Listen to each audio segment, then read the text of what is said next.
Le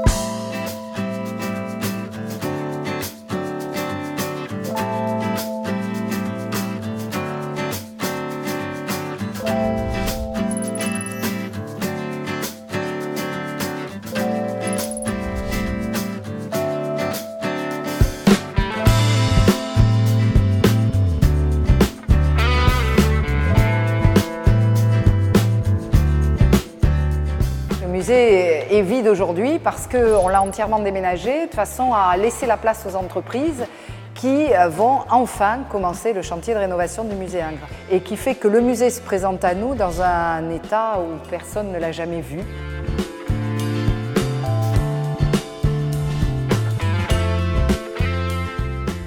Et aujourd'hui, le lot par lequel commencent ces travaux, c'est l'échafaudage, qui est un lot très important parce qu'il va falloir qu'il monte très très haut, depuis le rez-de-quai jusqu'au clocheton des tourelles, ce qui représente l'équivalent de 8 niveaux, une certaine hauteur et une certaine complexité surtout, puisque c'est un échafaudage avec ce qu'on appelle un parapluie qui est destiné à protéger le bâtiment, même s'il est complètement découvert. Ici, nous voilà dans la grande salle Ingres, qui sera demain aussi la grande salle Ingres, mais divisée en 2 étages. Le niveau où je me trouve, qui correspond donc au premier étage, sera consacré à la présentation des peintures d'Ingres, ses grands et ses petits formats, et abordera toutes ces thématiques dans une présentation clarifiée. Justement, on va travailler sur un parcours thématique, les nus, les portraits, les œuvres de jeunesse, les œuvres réalisées en Italie.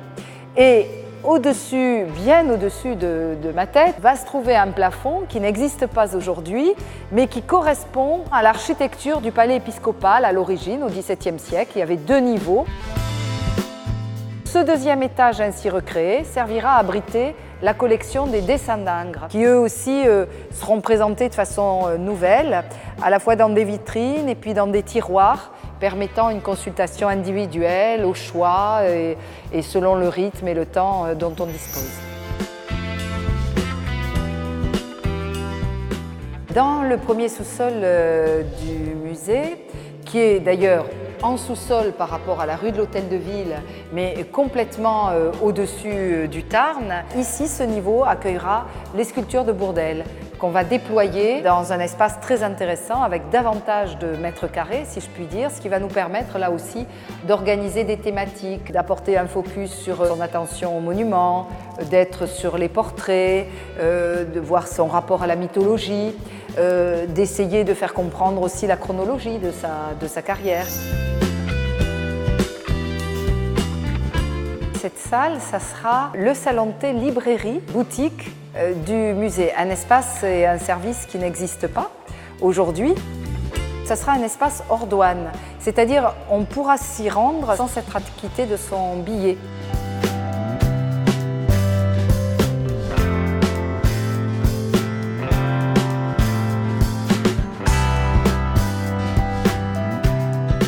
Pour accompagner ces travaux de rénovation et la fermeture du musée, il était important que le musée Ingres puisse continuer à garder un lien avec ses visiteurs. Donc on a conçu une programmation hors les murs, avec un noyau central qui se trouve à l'ancien collège, l'idée étant de continuer à présenter des œuvres d'Ingres et de Bourdelle. Autour de ça, l'idée ça a été de parler de nos collections autrement et de les faire vivre dans la ville.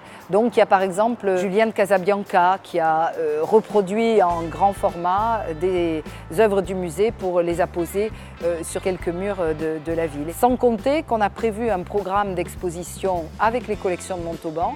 Ailleurs en France, il y a un projet avec Paris et puis il y a 2 projets à l'étranger, dont un très lointain puisque la Chine est passionnée par Ingres et ensuite, début 2019, ça sera l'Italie.